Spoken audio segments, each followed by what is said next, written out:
Assalamu alaikum wa rahmatullahi wa barakatuh. May Allah's peace and blessings be on each and every one of you. This evening's presentation, which begins a series of lectures, is on my way to Islam.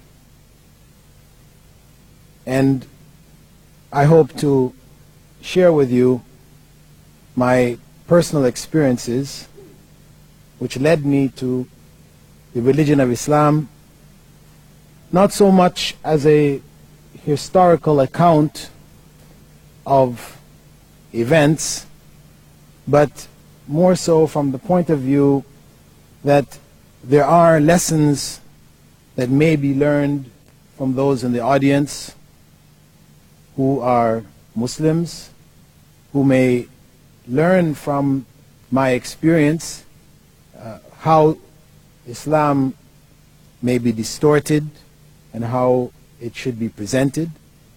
And for those in the audience who may be non-Muslims, perhaps some of the things which I reflected on, some of the experiences which I went through are shared experiences, and perhaps it would cause them to reflect as I reflected and have a look at Islam as a viable alternative to whatever systems or beliefs they now hold. I was born in Jamaica, which is an island. I'm sure most of you know about it.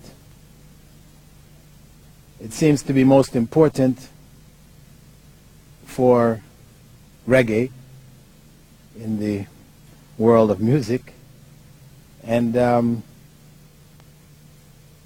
rum for those who are into drugs.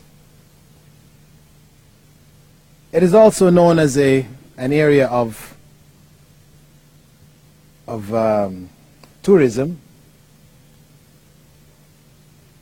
At any rate, I was born in a Christian family. My mother was an Anglican, my father a Presbyterian, and my father's father was one of the leading church scholars there in Jamaica. He had learned Greek and Hebrew and was quite a figure. I didn't spend much time in Jamaica. My parents migrated to Canada when I was quite young, so I really don't have too many recollections of religion beyond, as a child, not wanting to put the penny in the plate.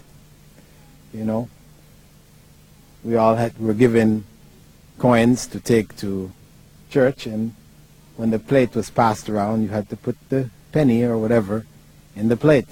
And I remember doing so because, of course, parents were there and you couldn't put it in your pocket. But doing so quite reluctantly and wondering to myself, why are we doing this? I would much prefer to use it to buy some candy or something else. At any rate, my parents migrated to Canada. What I can recall of growing up in Canada, primary and secondary education, is having to go swimming naked. This is what has left the biggest impression on me. That all the way through junior high school and high school, all the boys had to go swimming naked. You weren't allowed to swim with swimming trunks unless you had a special permit, you know, something from the doctor, the support of your family, to get you out of it. So we all had to go swimming naked. And of course, showers after gym, it was just a big hall with shower heads and everybody showered naked. I felt shy about it. I couldn't really understand why we had to do it, but this is what we had to do.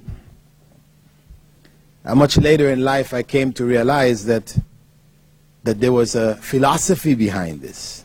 This was something being introduced as a means of breaking down the feelings of shyness that people naturally hold to exposing themselves in front of others. And it was a product of the Darwinian approach to sociology, psychology, wherein feelings of shyness are looked at as being sickness, a sign of some kind of mental problem. Since animals are not shy, we don't find dogs and cats, etc., being shy of being naked amongst their kind. Why should human beings be shy? At any rate, with regards to Christianity, during my primary and secondary levels of education, Christianity was Sunday school. Sunday school was where you met girls and arranged parties. So, in terms of religious instruction, I guess it was going on, but most of us as children or young people were oblivious to it. In terms of Islam, what I saw of Islam during that period, what I can remember, there was one song called Ahab the Arab. Later on I came to find there's no Arabic name called Ahab. There's no Arabs by the name of Ahab, but this was the name of the song, Ahab the Arab, Sheik of the Burning Sands.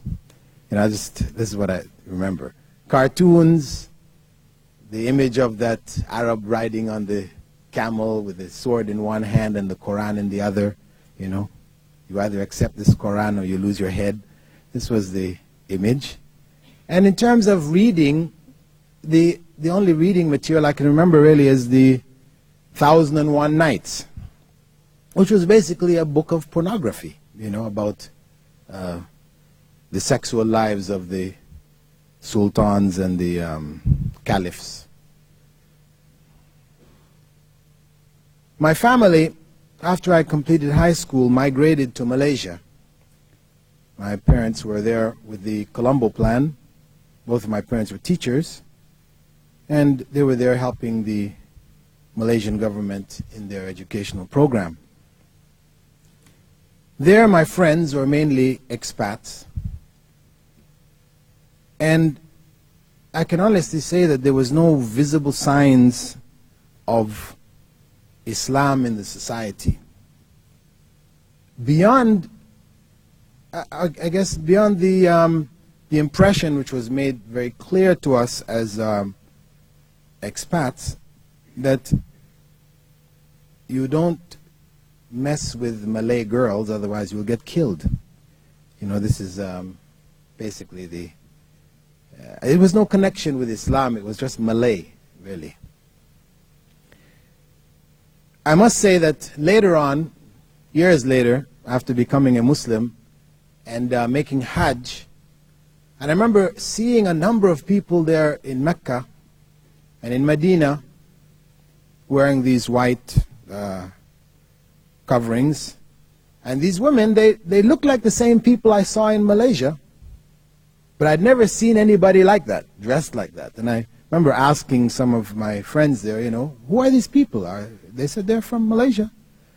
I said, well, I never saw anybody like that. Well, they explained to me that in Malaysia, the women didn't dress like that. Just as I saw them was how they dressed, wearing the cultural garments that they wore.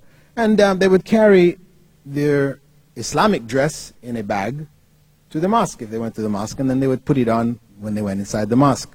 So I never saw that garb because people didn't wear it openly in the society.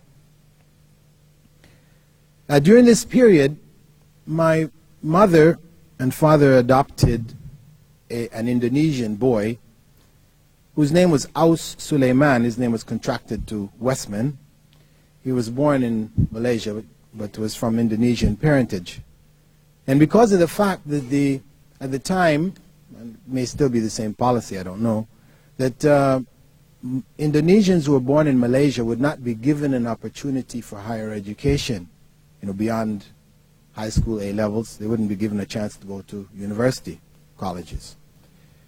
So my mother had taken a liking to this particular boy and was concerned about the fact that he didn't have any future and wanted to take him to Canada so that he would be able to continue his education. But the Canadian government insisted that the only way that he could be taken was if he was adopted. So my parents adopted him.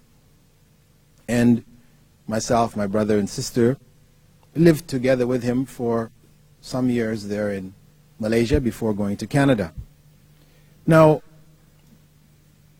here was a Muslim element in my family, but which had no real impression on me because of the fact that my adopted brother, and of course I should mention that according to Islamic law, adoption is not permissible, but at any rate, this is what happened. His father was dead and my parents took him in, and his name was changed. His family name was changed to our family name. But he was a quiet and shy Muslim. He never said anything to us about Islam. Sometimes we'd open his room door, and if he happened to be praying near the door, the door would bounce him in the head whilst he was in prostration. We'd close back the door and speak to ourselves and say, what's going on? What is he doing in there? We'd wonder, we'd see him on the ground, with his head on the ground. But we were ourselves embarrassed to ask him about it, and he never said anything to us. So, though he was Muslim within the family, if my mother was preparing food and, we all ate pork, well, she prepared fish for him. We understood that he was eating different things than we ate. And during the month of Ramadan, my mother would get up early and prepare suhoor for him. So he fasted. He fasted, he prayed. He did his basic Islam in the family, but he never said anything to us. For myself, while going to school there, I got involved in music. I came to be known at that time as the Jimi Hendrix of Sabah, emulating his style of dress and the type of music that he used to play. So I had my own rock group there. And this was basically the focus of my life until I finished off high school and decided to go back to Canada to further my education on a tertiary level, which is in university. I was accepted in University of Simon Fraser, and there I went to do a degree in biochemistry. Simon Fraser University at the time was one of the more experimental universities in the sense that they were introducing the credit hour system, which was not followed by the other universities across the country. They were following the British system of a single course throughout the year. And at the same time, what you found there was really a great looseness in the whole structure of the university. And there were a number of American students in this university who had come up to the university, and their ideas were influencing the students at the university. And what we found there is that in the liberal arts program, sociology, the humanities, sociology, psychology, and anthropology, the professors were from the Timothy Leary school.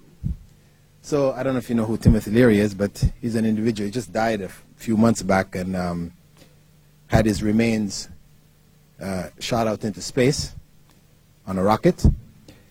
Timothy Leary was the discoverer of LSD, psychedelic drugs. At any rate, these professors, following the same tradition of Timothy Leary, used to begin classes by passing out a bag of marijuana, and after everybody had smoked up, then discussion began. So, as I said, Simon Fraser was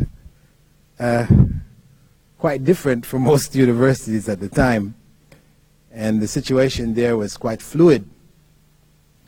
At the same time, what was going on was there was a subtle introduction of ideas of communism in the minds of the students, you know, in these type of courses. I mean, though my major was biochemistry, we had to take these other courses as electives. And these ideas of communism were being introduced as they would guide and provide leadership for that student revolt. Eventually, the campus, San Fernando University campus, was shut down. Students took over the administration. And of course, the protest at the time was against Canada's involvement with America in the Vietnam War. During this period, I was directly involved, and I began a conversion to what may be called revolutionary politics.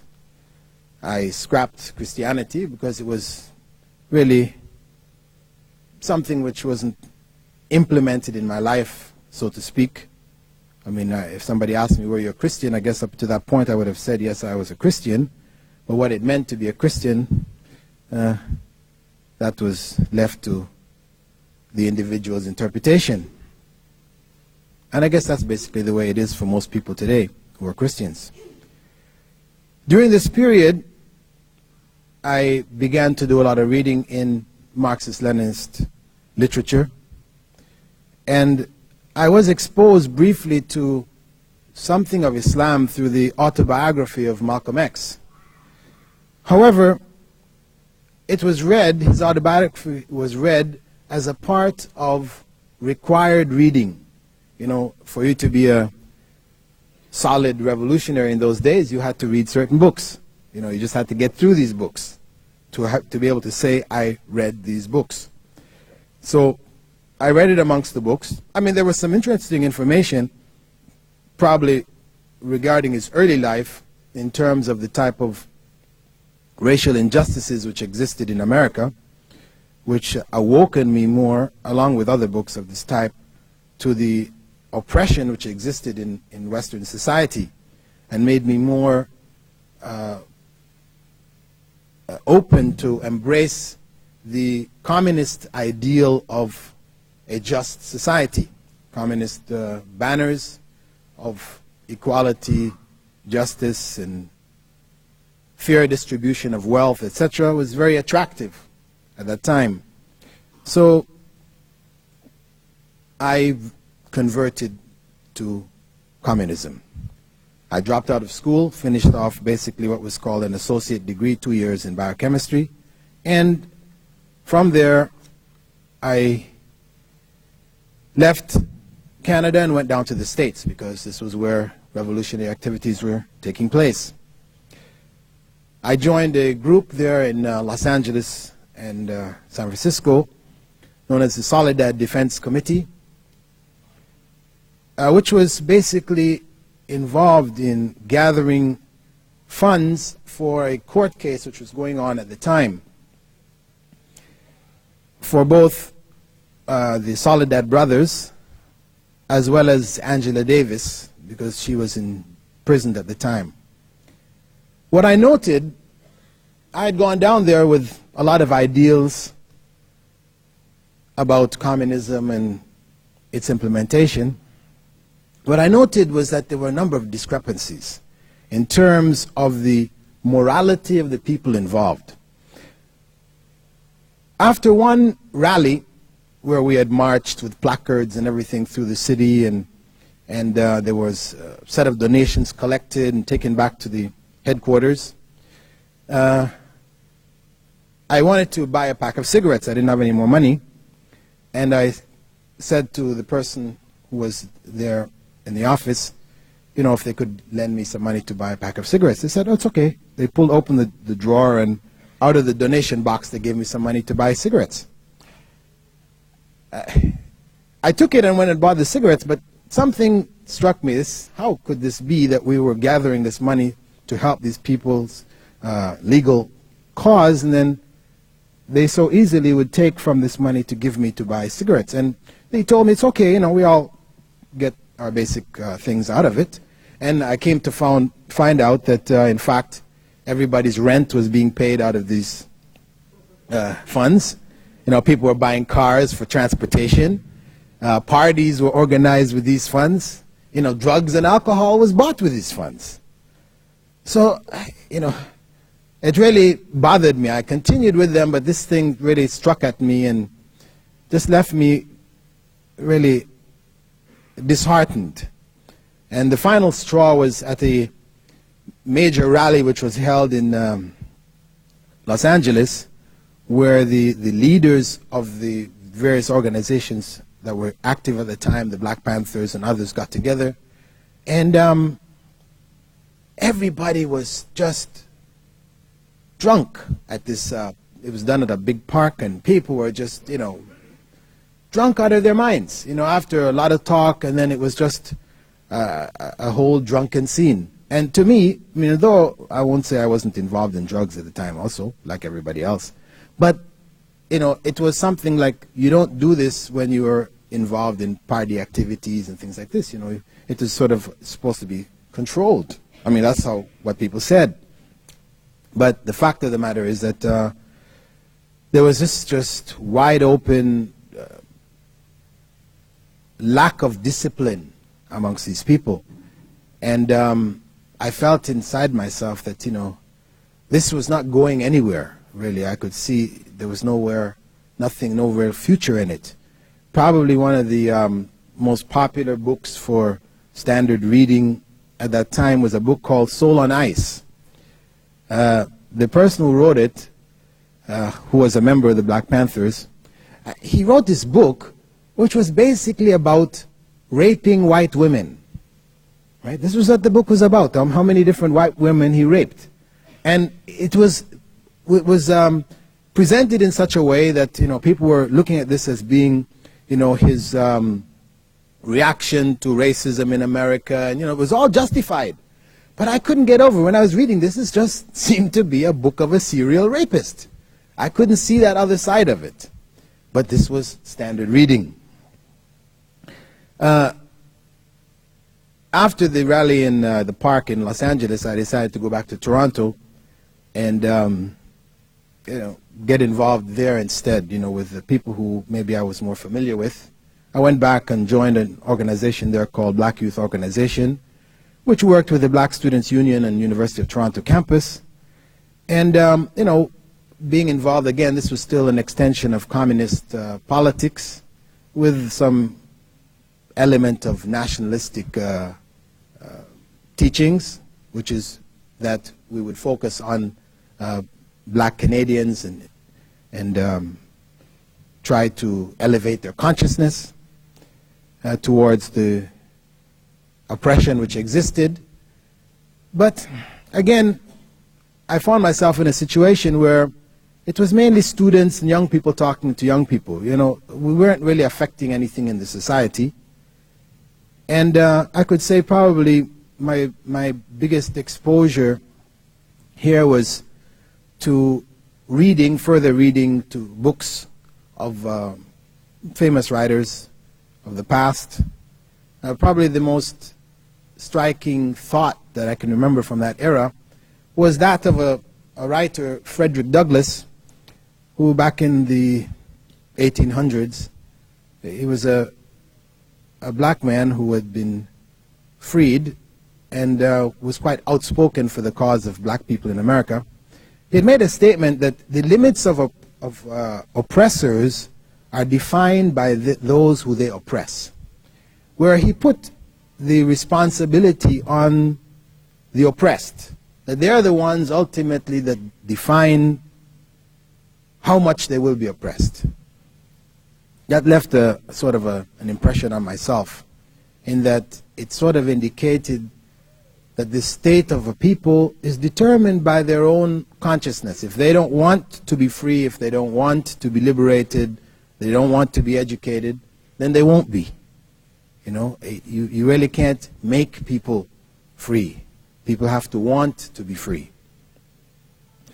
During this period, I had some exposure to Islam.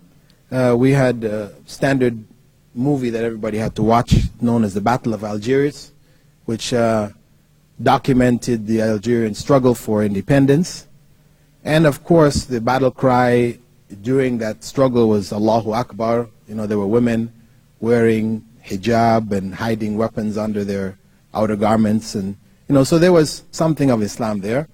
Then I also came in contact with the black Muslims, Elijah Muhammad's followers. I went to the States again and visited some of their temples, but though I was impressed by the discipline that they had, in terms of the personal discipline, outwardly anyway, this idea that God was a black man, just I'd given up the idea of God anyway, you know, becoming a communist, but then the idea that God was a black man who should be worshipped became even more ludicrous to me. So I didn't find really anything attractive about Islam at that period, and I just continued to be involved in the activities of this organization. I continued to play music. At the time I used to play in nightclubs and for rallies, you know, to raise money also for the activities of the organization. But slowly again, I found myself at a state where I didn't see any future in what we were doing. We were not affecting any major change in the society. It seemed really not to be going anywhere. At this time, what struck me was a movement in South America. I think they were called the Tupamaros or Tupamaros or something like this in Argentina. They were urban guerrillas.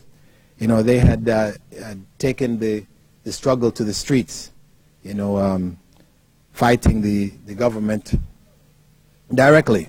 And there were movements in the States like the SDS, Students for Democratic Society, who were taking that route also. So I thought it seemed like that's the only thing that was left, you know, to be talking and rallying. This didn't seem to be going anywhere.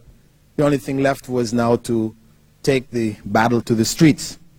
So I decided to apply to go and study urban guerrilla warfare in China. And I went to the Chinese embassy in Ottawa, because Canada maintained relations with China during this period. And I went to see the ambassador and the person in charge of education, etc., to make this application. What struck me was the person who came to me was a chain smoker. I mean, he was smoking the whole time. And these cigarettes without filters even, you know, very strong cigarettes, but the whole time, every cigarette was finished, he started the next one. And to me at that time, the idea of control of cigarettes and drugs and these type of things, I thought it was important. And this sort of struck me as something which wasn't very good, because here was a person who was supposed to be a representative of the revolution, and he had no personal discipline. At any rate, I filled out my application. They told me, you know, we'll send you word as soon as the okay comes. I went back to Toronto and waited. This was over the Christmas holidays of 1971. And at this point, what I found was that when I got back to Toronto, that a good friend of mine who was in the leadership committee of this organization, which I belonged to, had accepted Islam. She became the wife of a known speaker today, Dr. Abdullah Hakim Quick, who is involved in lecturing in different parts of the world. I think he has come to Australia before. In any case, his wife, who was a good friend of mine, had accepted Islam. And this caused me to say, well, let me have a look. Because she was perhaps an even more fervent communist than I was. She was a Maoist, you know, which is like the extreme wing at that time. She had virtually memorized Mao Zedong's Red Book. You know, would be able to make quotes anytime quotes were needed from Mao. So for her to convert, it struck me as something that there's got to be something behind this. So I asked her for some books and I began to read. The first book I read was called Islam, the Misunderstood Religion. And this is written by Muhammad Qutb. And this book basically was a comparison between Islam and all of the other systems that were out there, Christianity, communism, capitalism, socialism, from a social point of view, a political point of view, economics, from all of the various aspects. And after reading that book, actually, I was convinced that Islam really had the best program for human society, for establishing justice, etc. in human society. I continued to read towards understanding Islam by Maududi and other books, and I became more and more convinced of that reality that Islam really did have the best program. But the concept of God was something which just didn't reappear, merely because you would like to believe, you just start to believe. Having denied God for some years before, it would take some time before belief in God was something which became a part of my life again. And actually the turning point for myself, having reflected and discussed, etc., about God and belief in God, it came for me at a time when, in the commune in which I lived, I had my own room, and I had a lot of books. And sometimes people would come in and borrow the books and read them in my room. I didn't allow people to take them out of the room. They would come in and read them, sit at my desk and read. And on one occasion I was lying on my bed, and some people had come in, were sitting at the desk reading. And I'd gone into a state which was sort of between waking and sleep. I was aware of the people in the room, but yet I was dreaming. And I saw myself going into this warehouse with a bicycle of mine. I was walking it into this warehouse. And the further I went into the warehouse, the darker it got. And I started to get this feeling of fear, because of the fact that, I guess maybe I had a fear of darkness, but the further I went in, the more this feeling started to overcome me that perhaps I may not be able to get out of this place. I would continue to turn back to make sure that the entrance through which I came was still there. And each time I turned, I could still see it, though getting smaller and smaller. Eventually, I turned around and there was no entrance. I was in total blackness. And I got this fear, which basically was saying to me, if you don't get out of this, you will never get out. It was, I guess, a fear of death or whatever, but I was just overwhelmed by it. And I wanted to get out, so I started to scream. I was aware of the people in the room. I started to scream out to them, help me, but words wouldn't come out. They were stuck in my throat. They couldn't hear me. I wasn't able to get out of the situation. I kept screaming until I reached the point I realized there was no way out. I was lost, totally. And at the point when I realized this and I gave up, I woke up. And I sat and thought about this. That to me, it was like confirmation that there was a force beyond me. Confirmation of the existence of God, in that I wasn't able to get myself out of that situation. The people in the room were not able to help me. That were it not for that which was beyond me getting me out of that situation, I couldn't have. So that had a marked effect on me. Shortly after that, I decided to accept Islam. And when I was taught how to pray, the sujood in particular, I realized that my adopted brother was a Muslim. At that point, I was happy on one hand, but I was shocked on the other hand, that he had understood all of this and had all of this all these years and had never said anything. I went out to Ottawa because my parents were there and he was there studying with my parents in university. He was very happy to see me. I was happy but upset. You know, I was upset with him because I told him, why? All these years you're with us, you never said anything. You know, he said that, you know, he felt embarrassed because for him to say anything to us that might influence us to become Muslims, he felt it would be a disservice to my parents who had helped him, and, you know, he just felt shy about causing any problems in the family. But I told him, you know, of course, that he has an obligation to God, you know, and that obligation is above all else. If he had that knowledge, he should have shared it with us, given us the ability or the right to make the choice for ourselves. At any rate, after that, I returned to Toronto and began to study Arabic and Islam. I continued to play music for a little bit. Nobody told me it was haram or forbidden, but I just, at that point, you know, I found myself there in nightclubs playing with the other members of the group. Everybody else in the group is high on drugs, and you know, I'm playing into a club where everybody there is drunk, and, you know, it's like I was in another world. I was amongst them, but I was not a part of it, you know, and the corruption that was there was so obvious to me. I felt myself out of place. You know, I shouldn't be here.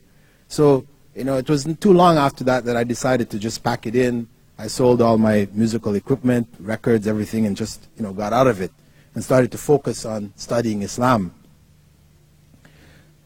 At this point, I traveled to England. I joined the Jamaat Tabligh because they were the most active Islamic group at the time. There was a particular individual known as Colonel Saab, or Colonel Amiruddin from India, who was very, very vibrant personality, you know.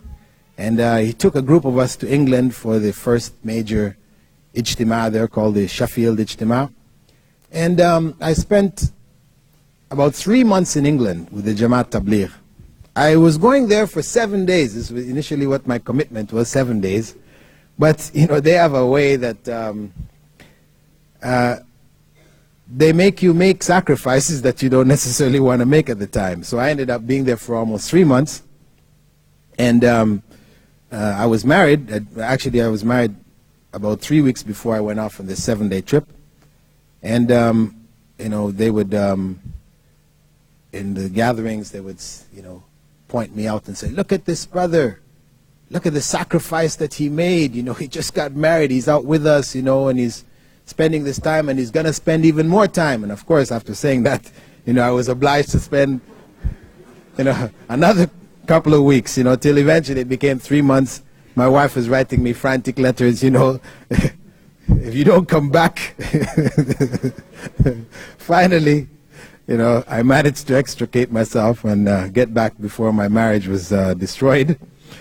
At any rate, that was a learning experience for me. You know, I had gone there with the intention of increasing my knowledge about Islam. Alhamdulillah, Colonel Amiruddin taught me tajweed, the proper recitation of the Quran. And I had been told there that in England, you know, in the many mosques that they had in England, there were scholars in each mosque there who you could learn with. So wherever I went, whenever we stopped at any of the mosques, I would sit under the scholar there and take my notes, asking questions, etc. And I came back, and when I came back to Canada, I announced to my wife that we are now Hanafis. And she said, what is a Hanafi? Well, I explained to her that, you know, we are Hanafis, you know, because the Jamaat was teaching that, you know, of course, you had to follow a madhab. You had to follow one of these schools of Islamic law. And though they were all the same, you know, somebody will come along and tell you, well, you know, the greatest Imam was Imam Abu Hanifa. You know, he was the first. Most Muslims are Hanafis. So then we're all Hanafis. So that's the best thing to be. So then I became a Hanafi and informed my wife that she should be a Hanafi also. Whilst I was there, I also learned the prayer for women, because the Hanafis teach a separate form of prayer for women.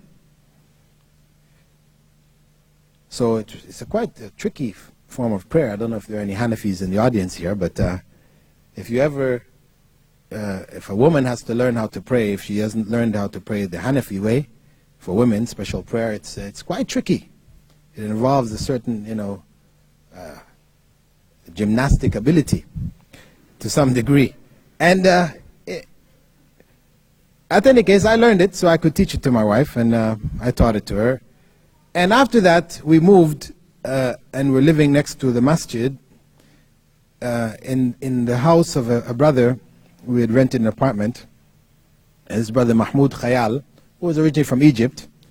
His father had been a scholar in Egypt and was part of the Ikhwan movement, one of the students of Hassan al-Banna. And I started to learn Arabic from him, and fiqh. We started to look at the books, and he was explaining to me different things. And then I started to find these discrepancies between what I was now learning and what I had learned when I had gone on Jamaat Tabligh. Of course, he was from the Shafi'i school of thought, and he explained that this is the Shafi'i position, and here's the evidence for it, etc. And I started to see these differences, which led me to believe that I needed to go and learn Arabic thoroughly and study Islamic law from the sources myself. So I applied to go and study in Saudi Arabia to University of Medina, and I was accepted there and began to study. I completed a BA in Usul al-Din, or Islamic Studies, and following that I went to Riyadh and did a master's in Islamic Theology. When I went to Riyadh, my parents actually were there before me. They were there teaching, because after having left Malaysia, they came back after I left, came back to Canada. From there they went to Nigeria, to northern Nigeria, where they taught for some years. They went to Yemen after that, and then they came out to Riyadh and had began teaching there at a school called the Minaret Schools. And I was invited whilst doing my master's to start teaching their Islamic studies. So I took on this responsibility of teaching students, mainly who were expatriates, because it's an English medium, expatriates working there. Their parents had studied in America or England, and wanted their children to continue in English medium. Most of the students were Western, from a Western background. So the previous Islamic studies teacher was originally from Pakistan. They brought him there to teach. The students just wore him down. They were thoroughly westernized, and he just couldn't handle them, because in Pakistan and India, students are quiet. The teacher speaks, the teacher comes in, everybody stands up, and they're quiet until the class is over. Whereas people in America, they've learned this there's a sort of rebellious kind of attitude amongst the students. They like to talk in class, and if they find a teacher is weak and doesn't have a strong personality, then they'll just chase them out of the classroom, either by throwing spitballs at them or whatever. At any case, this individual, he didn't last more than half a term. He packed his bags and left, so they asked me to step in. And of course, having come from a Western background, I really knew how to deal with the students. So we developed a good rapport, and I continued to teach there. And in the course of teaching, of course, I came to realize that there was a major lack of materials in English to convey the type of basic information which I felt needed to be conveyed about Islam, which was not from a particular madhab point of view, but an open approach to the presentation of Islamic teachings. So it required me to start to do a lot of writing, preparing notes for the students, and eventually I prepared some books and tried to publish them back in 1981, but I wasn't successful, couldn't find a publisher. And it wasn't until about 1985 that I published the first two books. One was called Polygamy in Islam, and the other one was called The Devil's Deception of the Shia. I mean, these two books were addressing particular problems which existed at that time in America. Polygamy from the point of view that when a person is a Muslim or a convert Muslim, the first thing that non-Muslims like to ask is, why do Muslim men have 4 wives? This was the first question. So I felt it was important to write something on that topic. And the other problem was that of Shiaism which was being promoted, because this was after the revolution in Iran, was being promoted very strongly in America amongst convert Muslims. This was an unfortunate situation, because the revolution on one hand was claiming that we're all the same, we're all Muslims, no difference between Sunni and Shia and so and so. But at the same time, the Shiites would focus on Muslims to convert them to Shiaism. So it seemed to me to be definitely a devious approach, because on one hand they were saying there was no difference, but on the other hand they were trying to convert ignorant Muslims to Shiaism, as opposed to going to non-Muslims and clarifying for them what Islam was. During this period, I also began to, once I finished my master's at Imam Ibn Saud University, or King Saud University, I began to a PhD in University of Wales. And the focus of my PhD was that of exorcism in Islam. A lot of people were asking me, why exorcism? Couldn't you find anything else to write about? For me, I began this study of exorcism, which involved, traveling to different parts of the Muslim world and investigating, because it was something which was out there, which, though I had studied all the way up to a master's level, I really didn't get a clear picture as to what was involved, what is the rights and the wrong with regards to exorcism. So I decided to make that my focus for the PhD.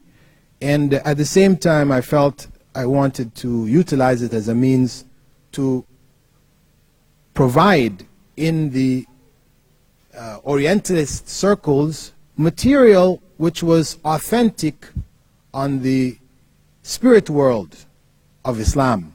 The human spirit, the world of the jinn, the world of the angels, because this would become a major part of the thesis. Because anybody researching today the spirit world in Islam, what they find is the writings of Orientalists in which they have gathered the folk tales and myths of Muslim peoples from all around the world, and they've presented this as being the Islamic view of the spirit world. But in fact, it's a lot of confusion, and anybody studying it would come out thinking that Islam has got a very confused concept of the spirit world. So I felt that this thesis would also provide this foundation. Now, whilst doing the PhD, the Gulf War came up. And prior to the Gulf War, I was invited out to the base in Dhahran. So it was the Saudi Arabian Cultural Information Tent. There we provided information about Saudi Arabian culture, which of course, much of which is from Islam. So it meant explaining things about Islam. And we took the troops into the city. We helped them purchase things. We showed them different aspects of Islamic society. We took them into mosques, etc. And in the course of 6 months, before they were all processed out of the country, alhamdulillah, more than 3,000 of them had accepted Islam. And following that, I joined the Saudi Arabian Air Force headquarters in Riyadh in the Islamic Affairs Department, and continued to do work amongst the Americans, military people who were in the country. And I went to the United States with the American military and helped them set up an organization known as the Muslim Members of the Military, which established places of worship and little libraries in all of the major bases, American bases across the world. And the whole momentum for Islam within the military picked up to such a point that within 2 years after that, the first Muslim chaplain was designated for the military, the army, and then a Muslim chaplain from the Navy, and now they're looking for one from the Air Force. And Islam has continued to grow in leaps and bounds within the military. Following that, I transferred, I continued with them for 2 years, and then I transferred to the UAE, United Arab Emirates, where I joined up with a charitable organization there by the name of Darul Bir, and set up for them a Da'wah center in Dubai, where I have with me 4 other brothers and sisters who are involved in Da'wah. And alhamdulillah, it has been quite successful. We have an average of about a person daily accepting Islam, most of which are from the Philippines, but we have a large number also from India, from Hindu and Christian backgrounds, as well as Americans, because American ships, Navy ships come through there. And we have a channel, a network of people who are helping us. We work with the taxi drivers. Many of the taxi drivers are from Pakistan, Pathans. And when they drive anybody who questions or asks them anything about Islam or anything to relate to Islam, they immediately bring them to our center so we can provide information for them. A number of them also carry pamphlets inside of their taxis. I've also been involved in giving lectures about Islam on television, on Sharjah television, as well as Ajman television, 2 television stations there in the UAE. And I set up a department of foreign literature in Sharjah for the publication of Islamic materials, which on one hand supports the Dawah Center, pamphlets for distribution, as well as continuing the publication process which I began in Saudi Arabia of trying to produce good material in English which conveys the body of Islamic knowledge which is available in Arabic. And at the same time, I also began to teach at the American University in Dubai, which is an American university, very Western. Students there are very Westernized. And I'm teaching a course called Introduction to Islam. It is, again, an issue of da'wah, or explaining Islam to students. Many in my class may be Muslims, but the vast majority of them don't pray or fast, these type of things. So for them, many of them have taken this course as like an elective, thinking that it would be an easy few credits, only to find me there, you know, shaking them up, you know. And alhamdulillah, it's been a good experience. A number of them, after, you know, the term's been over, have come and told me, well, you know, we started praying now, you know, we appreciate what you had said to us. And so this is basically the activity that I'm involved in at present. You know, not, of course, to mention lecturing in different parts of the world, here as well as Philippines, Malaysia, England, etc. So from that path which I've outlined to you, which is not only my way to Islam in the sense of my conversion, but my way to understanding Islam. Because coming to Islam didn't end with conversion, but has been a continual process after accepting Islam, a continual process of education, continually increasing my knowledge and also sharing that knowledge with others. This process, or this path, we can see began in a state of ignorance, where the only images of Islam were very distorted images.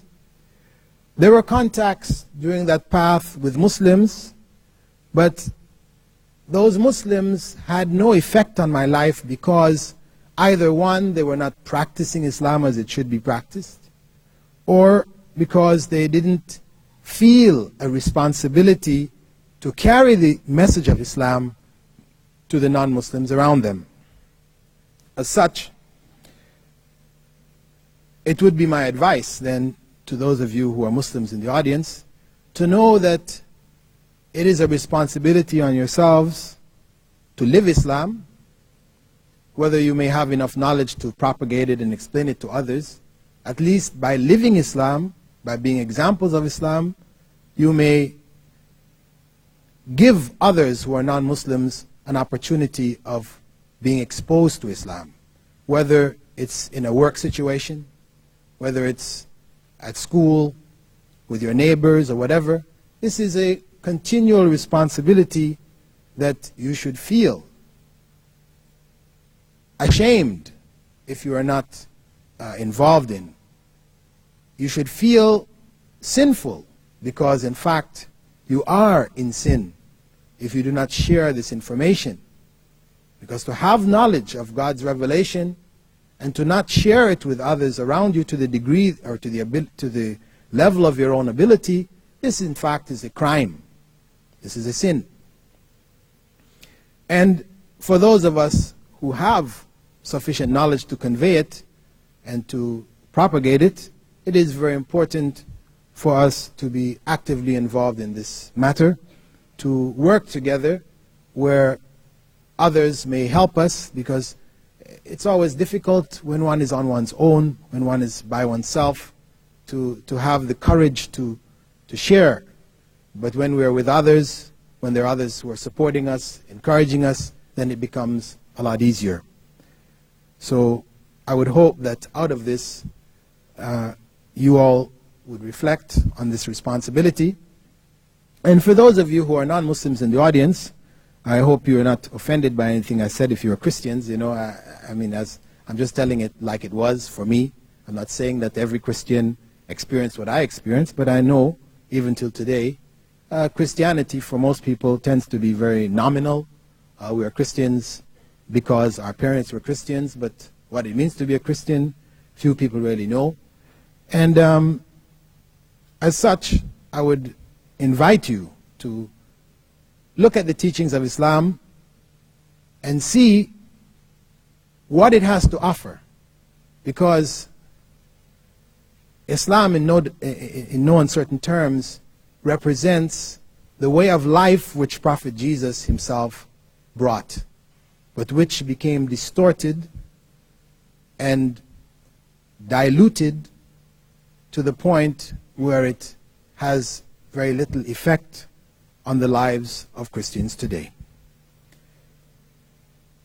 And with that, inshallah, I will conclude my speech, hoping that, as I said, I didn't offend anybody in sharing with you my own experiences, and hoping that it has been of some guidance or enlightenment to.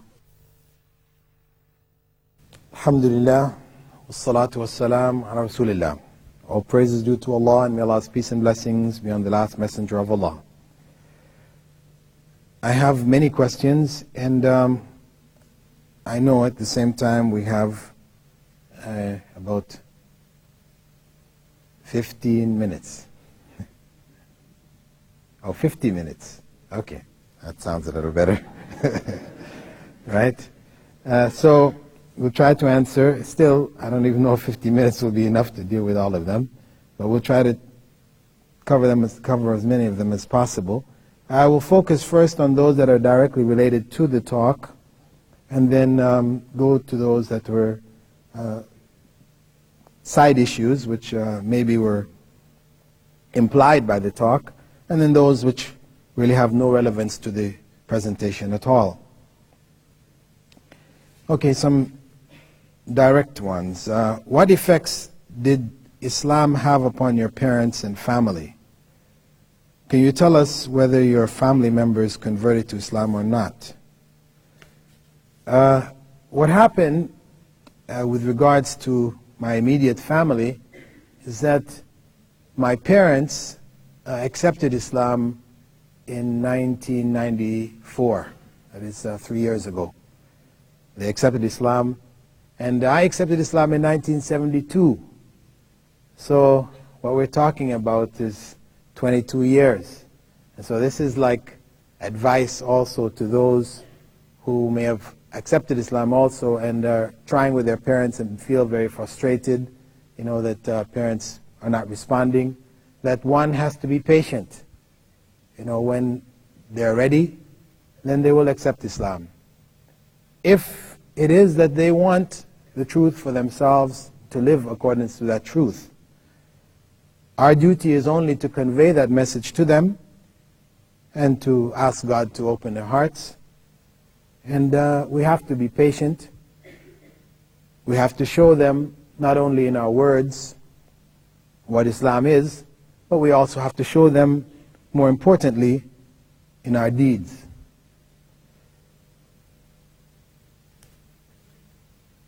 The question with regards to my name,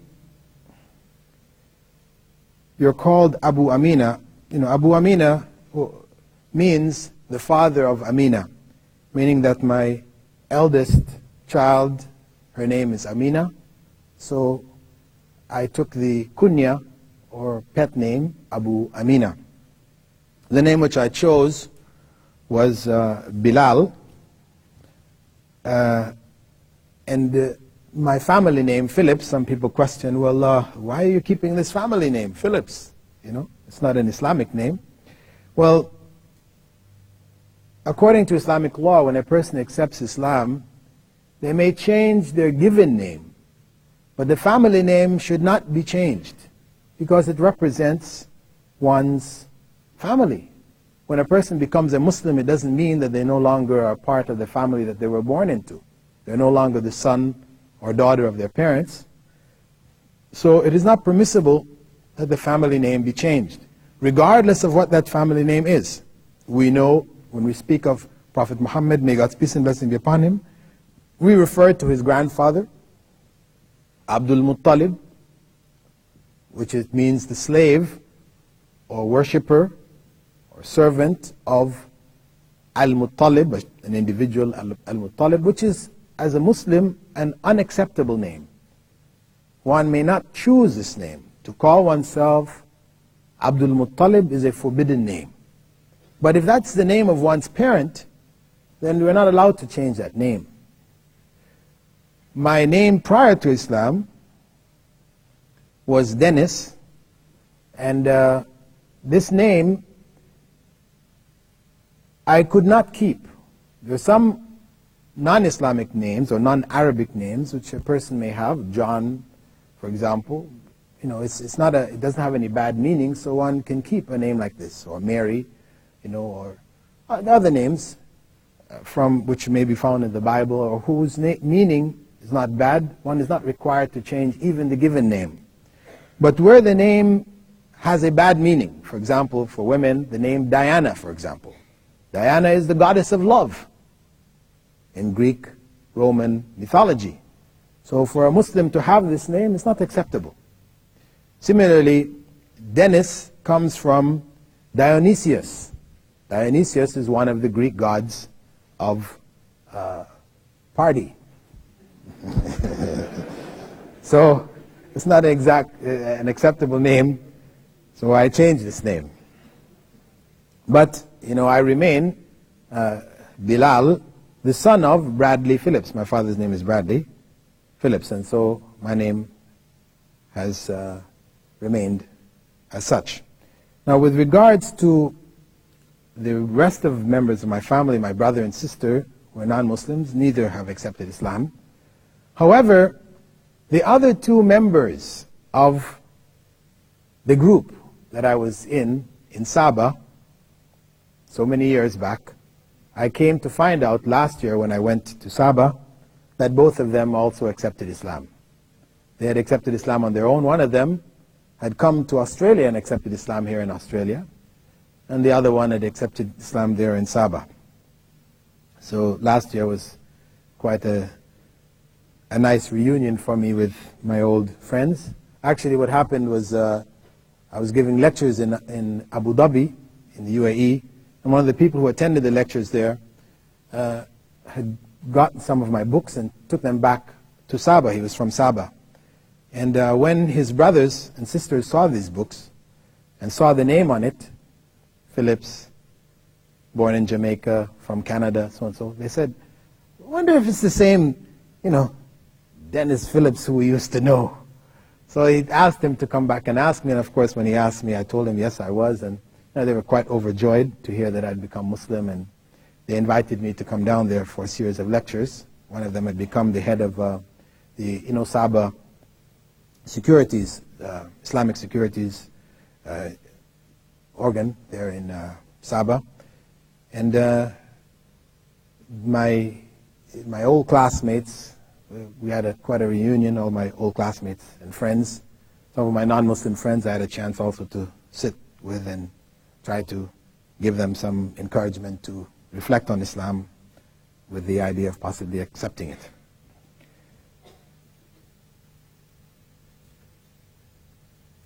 There's a question regarding my acceptance of Islam. One person questioned the issue of using the term convert to Islam. I know there is something of a debate about whether we should say revert or convert. And I found it to be really something of semantics.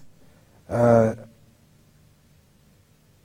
left what I believed in, or a way of life which I had inherited, and chose another one. Whatever you want to call it, that's what I did. Another person asked, well, what did you know about Christ before you became a Muslim? To be honest, not very much. Beyond that he was the Son of God, and he was God. As I guess most Christians tend to know. I came to know more about Christianity after having become a Muslim and looking at it again, what its beliefs were, etc. There was another question, why it was that I chose Islam and not seek my answers in Christianity. Well, because I had left Christianity because of the fact that what I knew of Christianity didn't address social ills in terms of dealing with society from a governmental point of view, etc. There was no economic system or anything. I mean, it's just beliefs, an issue of beliefs. They may be nice moral beliefs, etc., but they don't address the world. It is leave unto God what is God's and unto Caesar what is Caesar's. This is the approach, which is not a practical approach in terms of changing society. So I knew that the answers in terms of systems wasn't there in Christianity. And this is why I didn't go back to seek those answers, because having converted to communism, I did have a look at Christianity at the time, and in terms of what systems had developed out of it, and really the conclusion which the Marxists had made, that religion is the opiate of the masses or the people, was drawn from the example of Christianity in Europe and how it was applied. That it was a means of convincing the ignorant masses that their reward is in the next life. Don't worry about this life. The rulers who are over you are by God's will. They are in fact closer to God. It's possible, if you have more money, to buy tickets to paradise, known as the indulgences, which the Pope used to sell during the Middle Ages. I mean, this whole tradition led these philosophers to conclude that religion was the opiate of the people. And that tradition, the Christian tradition, remains the same till today. It doesn't address the ills of society in a solid and reliable way, from my experience. I see it modifying itself with the times. So much so that we now have, in different parts of America, homosexual priests, homosexual congregations. This is homosexuality, which was an abomination in Christianity in earlier times, has become acceptable in the eyes of many Christians today, Christian leading religious people.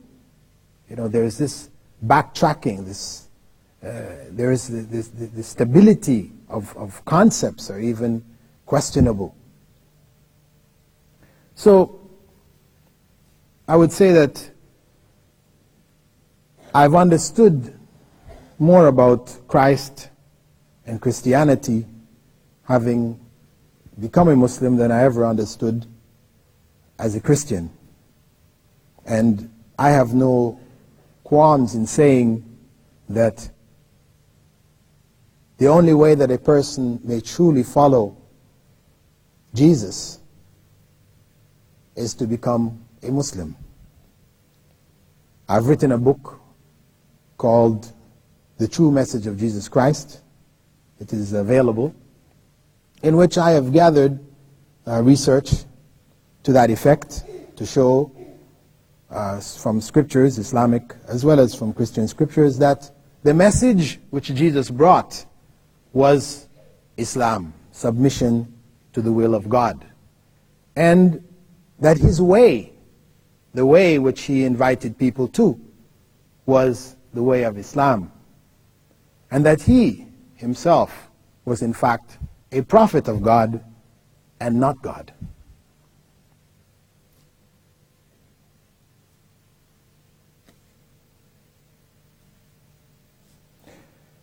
What do you like about Islam in simple terms? The completeness. That it is a total system. It is a way of life which governs all aspects of my life. It provides guidance for me in a world of darkness. Prior to Islam, I know I was stumbling about, not knowing which way I was going, just whatever came up, I checked this out, checked that out, stumbling, bumbling back and forth. Islam provided stability, it provided a clear picture with regards to what this world is about, where I should be going, and what my goals should be. So it has given me inner contentment. I don't feel at ease that I still have to go and find. No, I feel that I've found the truth, and I really have no doubt about it. I tried to study it as deeply as I could, not merely accepting it and just going along with what everybody said, but having studied it academically. I really, as I said, have no doubts about the fact that Islam is the way of life which God has prescribed for human beings. A question regarding the soldiers as to why so many of them accepted Islam. The fact is that there were many reasons. Some of it was that they were exposed to Islamic society or Muslim society, which, though it has its weaknesses, no one is saying that Saudi Arabia is the ideal Muslim society. It may be quite far from it, but there are strong elements of Islam there in the society, and this had an effect on a number of the soldiers.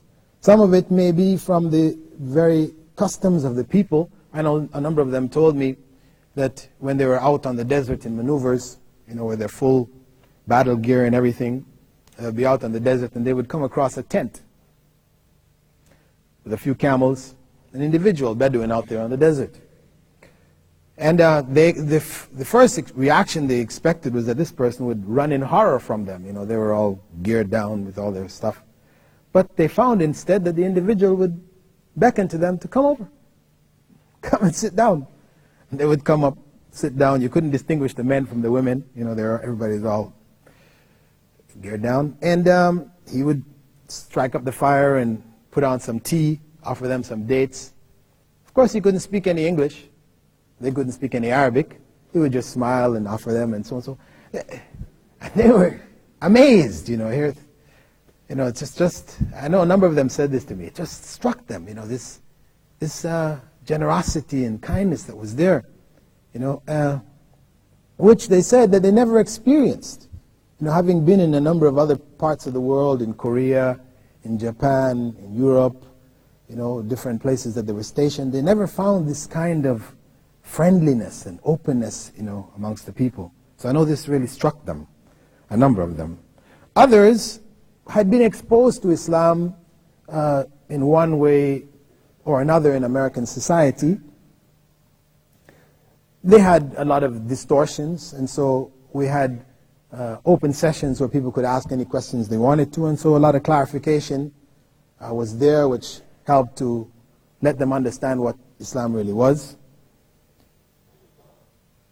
There were some who were impressed by the security which was there in the society. You know, they used to come into town late at night when they're off duty, 1 o'clock in the morning, and they could walk around without a sense of fear that, they're going to be attacked, somebody's going to rob them, whatever.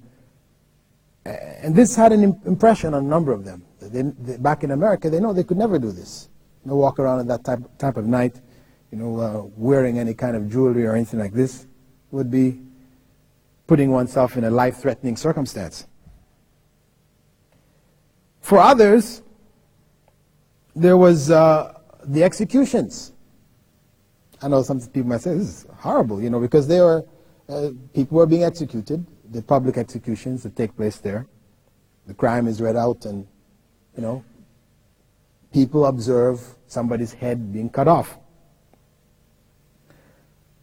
For some people, that was something which made them want to question and want to understand more about Islam, this sort of direct justice, where a person kills somebody and they're executed, finished. They don't languish in jail for many, many years, people's taxes having to pay for them, provide them with television, comfortable living for, 30, 40, 50 years. But this idea of the eye for the eye made sense to them, and it attracted them. For a number, it was the issues concerning women. Many coming there had the impression that women are, so oppressed in Islam, and also seeing the women wearing these abaya, the black abayas, totally covered, walking through the streets. The troops had developed a title for them, as you have UFOs, unidentified flying objects. They call them the UBOs, right? The unidentified black objects, So, they were curious as to, what was behind all of this. So, for a number of the women, they were taken into Saudi homes and they got to meet Saudi women and discuss with them. They were educated, could speak with them, etc. And they came to understand that Islam's position was one of protection as opposed to one of oppression. For some, it was the issues of prayer and how the prayer was.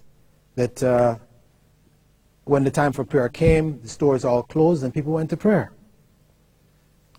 A number of them had been told that the mosques were off limits. They shouldn't, go near them. But, we invited them to come to the mosque. We took them in, let them go and see what's inside the mosque, because by telling them it was off limits, it sort of left it as a big question mark in their minds, what goes on inside there. So it was quite impressive for a number of them to come in and see. It was such a simple kind of atmosphere. There were not a whole bunch of pictures and statues and things like this, but just a carpet, and they saw how the prayer was, etc.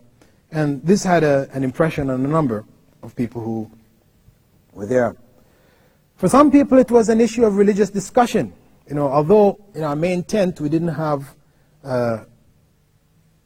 really entertain that much in the way of direct religious discussion. If the topic was light, we would give light clarifications. But if it got really heavy, people wanted to get into Bible verses and all this type of things. We had a second tent, which was next to our main tent. The main tent, which was quite large, about 200 used to come in at a time, and we'd have these open discussions. Then we had this separate tent. When the people decided they want to get into this deep, theological debates, we tell them, okay, listen, this is a light discussion. If you really want to get into deep theology, then we have the other tent. You can go over into this other tent. Well, when they went into the other tent, they were greeted by this Sri Lankan brother, very tall, imposing brother with a big beard and usually wears sunglasses. You know, he looks like a holy man. You know, he has that holy man look about him. Who was originally, he had originally come to Saudi Arabia, you know, as a Christian missionary, you know, having studied, you know, and in a seminary, and having understood that the last frontier were the Muslims, right, and particularly the Arab Muslims, and particularly in the Gulf, in Saudi Arabia, because this is a place where it's just absolutely no conversions. So he was, you know, one of these kind of pioneering kind of souls. He felt, this is where I'm going. So he got a job as an accountant, because he had been trained accountant, but his real role there was missionary work amongst the Arabs. And when he got there, of course, he got himself a Quran because he felt he wanted to be fully versed. He had studied it when he was doing his basic studies. When he converted, he decided to convert. One of the organizations in Qasim, which is involved in explaining Islam to non-Muslims, took him out of his job, provided a source of income for him, and gave him a free hand to, you know, spread the word in different parts of Saudi Arabia, in the camps and various organizations that were available for conveying Islam to non-Muslims. Now he was, as I said, from a Christian missionary training. He had a good thorough knowledge of the Bible, and as such, he had the kind of background to deal with the issues that these people were bringing. He would wait for them there. He had 2 suitcases with him. He used to carry 2 suitcases around with him. And these 2 suitcases had in them about 40 different versions of the Bible. So when they would come in and sit down, he would open up his suitcase and say, well, which Bible do you want to discuss about? Many of them would say, what do you mean, which Bible? There's only one Bible. So he'd bring out for them and stack them all up and say, well, you know, we have this Bible and that Bible and the other Bible. You know, that was usually quite intimidating for many, you know. At any case, either he convinced them, you know, after some discussion, or they said, well, listen, okay, we don't have answers, but let's go get our chaplain, you know, he'll have some answers for you, questions, or answers to your questions. So they would go back and bring the chaplain, and alhamdulillah, in the course of discussion, 11 of the chaplains converted to Islam. So these were the basic circumstances under which Islam spread amongst the troops. Some of them, actually, there were other members of their families that were already Muslims. Now, they had curiosity, you know, they were quite open. And to be honest, actually, the vast majority of those who converted were Americans from a variety of different backgrounds, you know, mixture of men, women, young, old, black, white. Actually, the percentage of white Americans who accepted was someplace around 35%, you know, which is much higher than those who would normally accept Islam in America itself. I mean, which really shows that if Islam is exposed to the American population as a whole, there would be a lot, you know, greater response to Islam in America. And we had people who accepted Islam who were Chinese Americans, Indian Americans. We even had some devil worshippers, you know, who had come, who accepted Islam, you know. Because actually, you know, the American military recognizes devil worship as a legitimate form of worship. And wherever there are chapels for the Christian sects, then there are chapels for devil worshippers on all American military bases. The reaction in the military, you know, amongst the chaplains was quite strong, you know, because the tent came to be known as the conversion tent, you know. You know, and they tried their darndest to get the military officials to stop or to make it off bounds to the American troops. But the big officers, etc., wouldn't agree with their suggestion because of the fact that they had such a large number of troops And they didn't have for them the kind of R&R which they normally would have when they're in Japan or, the other places where they could go to discos and, and all these kind of things. These things were not available to them. Women, all this kind of things, it's just not available. So if they didn't allow the troops some outlets, which the troops wanted outlets, they wanted to find out about Islam, meet the people and so on. So if they didn't allow this, they felt that the repercussions may be much greater, that they may, commit some crimes in the society and which would create, major problems for themselves. So though I'm sure they were not necessarily happy about, conversion of American troops to Islam, they really didn't have too many options given the circumstance. Because after they left, according to American military records, this is the first place that Americans troops were stationed, and they left the country without any quote-unquote war babies. War babies.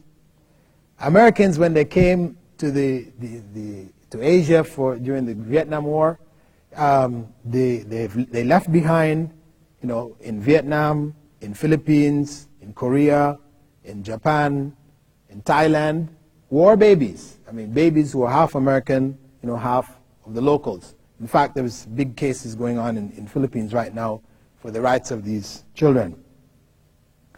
For the first time, they went into a country, 500,000 of them, and went out, and there were no war babies. In fact, the only pregnancies which they found were amongst the American troops themselves. Many of the women that were there went back pregnant. So the tent was functioning right up until they left. And the American military continues to leave the door open for those military people who want to get information about Islam.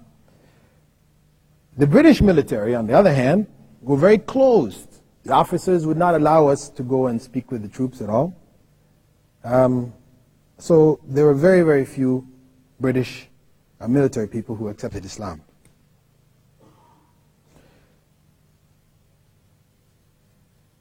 What happened also is that Hajj and Umrah was arranged for those who came.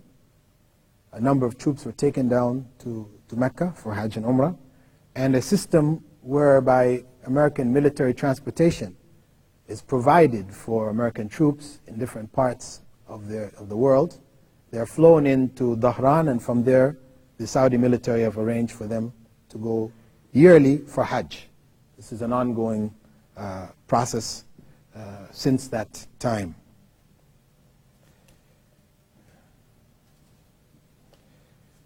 Some questions concerning school of thought, because I mentioned during the course of the lecture that initially I announced that I was a Hanafi.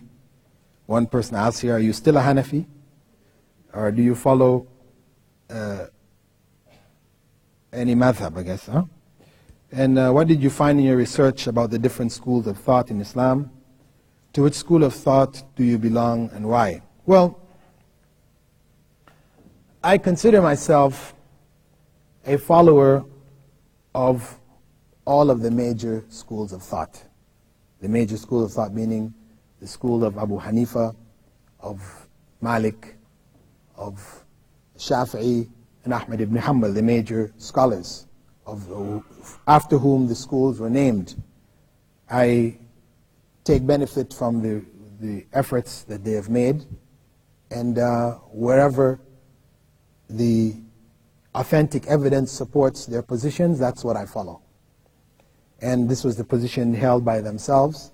Both Abu Hanifa and Shafi'i were both quoted as saying, إِذَا صَحَّ الْحَدِيث فَهُوَ مَذْهَبِي, that if you find the authentic tradition from the Prophet, sallallahu alaihi wasallam, may God's peace and blessing be upon him, this in fact is their madhab, or school of thought. So I follow all of the schools without giving any precedence to one over the other, except with regards to where the evidence is. How do I look at them? As I said, I look at them as being the efforts of early Muslim scholars to apply Islamic law from its sources to daily life. They were human beings as such. There were errors in their judgments, which even their own students rejected and corrected. And as such, we are obliged to take benefit from the efforts they made, to follow the rulings that they made where they're correct. But it's incorrect for us to blindly follow rulings, especially where we know that evidence indicates otherwise.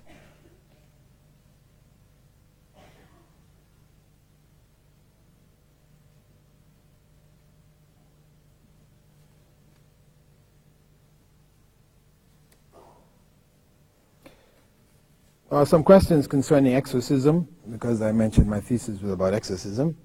Do you have any practical experience in exorcism, that is fixing people? Well, in the course of the study, you know, I did observe and practice myself within the bounds of what is Islamically acceptable. My thesis has been published and it will be sent here, should be available through your local organization, the brothers who have organized this lecture, probably within the next few weeks. Copies will be available, wherein I have identified the parameters of exorcism in Islam, what is acceptable, what is not acceptable. Because there is, of course, a huge tradition of practices which are found in different parts of the Muslim world, which have been attributed to Prophet Muhammad ﷺ, attributed to the scholars of Islam, etc., and portions of which are in fact not supported by the Quran and Sunnah, and represent sort of innovative practices which are not acceptable Islamically. So I've tried to identify the correct view with regards to exorcism. Now the question which is also asked here, is exorcism permissible in Islam? Yes, as long as it stays within the bounds set by the Quran and the Sunnah, or the way of Prophet Muhammad, may God's peace and blessing be upon him.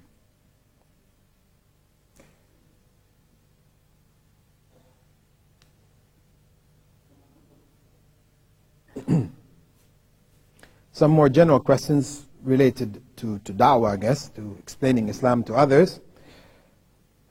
I've got many non-Muslim friends and I'm scared to tell them about Islam because they may not be interested at all. So what should I do? Well, we don't know what is in people's hearts. It's not our duty to convey Islam only to those who are interested. Those who have expressed interest, of course, then it is a direct requirement for us to convey that information to them. But whether a person expressed interest or not, it's still our duty to convey something of Islam to them. If they're not interested, then we have not lost anything. They say they're not interested, fine. We shouldn't feel embarrassed. We shouldn't feel, we should present it in such a way that even the person we're trying to explain it to should also not feel embarrassed. We may pass that information on to them by the way of videotapes, by the way of audio tapes, by the way of pamphlets, etc. If we find difficulty out of shyness to try to speak to people, we can give it to them in other ways. And we should live Islam ourselves by practicing Islam as it should be practiced. We will convey to them something of Islam, because we will stand out. A person who practices Islam in the 20th century will stand out from the rest of society. And those who want the truth or who are concerned, who want to know, will raise questions. Question: to share Islam with non-Muslims, would we need to have a certain degree of knowledge about Islam? Well, of course, one should have some basic knowledge. I mean, one doesn't have to be a scholar having studied so many years, etc., etc.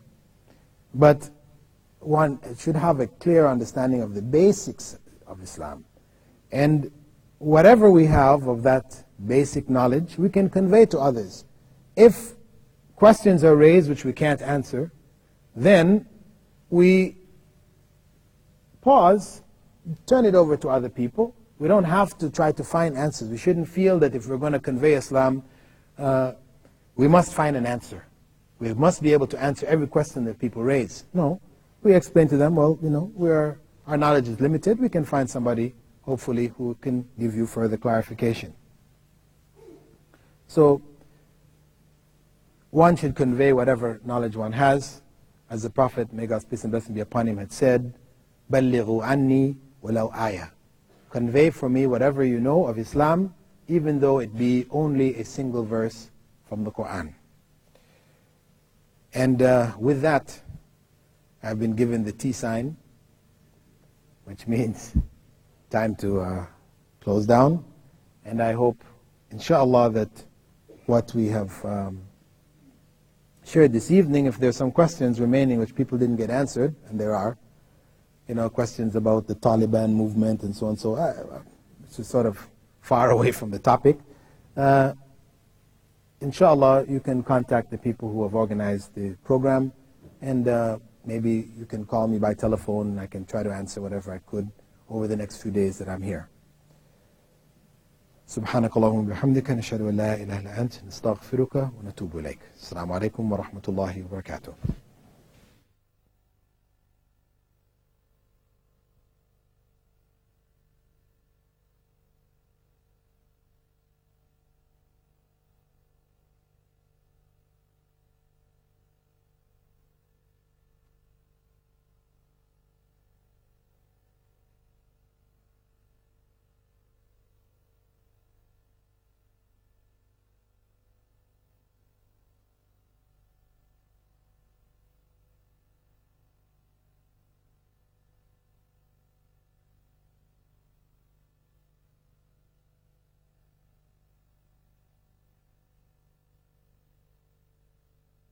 بسم الله الرحمن الرحيم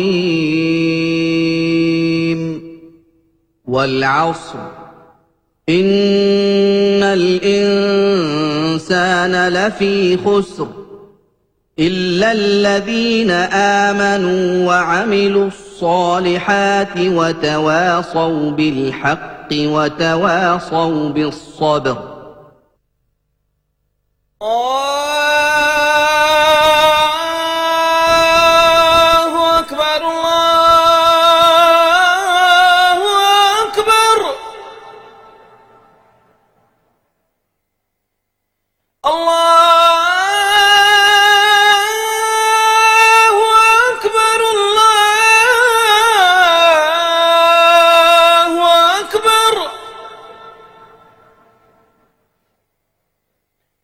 أشهد أن لا إله إلا الله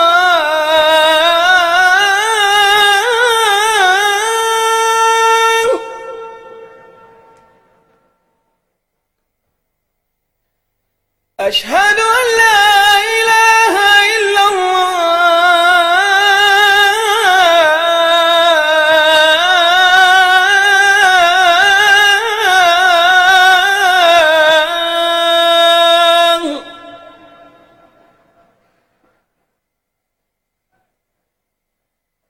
أشهد أن